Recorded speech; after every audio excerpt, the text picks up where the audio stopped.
Hi, it's me again with Corel Draw Tips and Tricks, and I did a video on this morning where you could select the circles by holding down the Shift and the Alt and selecting those circles.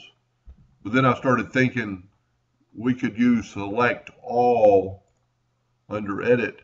Now you can't select objects because the text is an object, but you can select the text. And I've got my nudge factor set on real high. I could move my text out of the way, then I could select all my round circles and change them into something that's not a hairline anymore. And if you don't realize what that video was about, you could back up and watch it, and then you could nudge the numbers back over.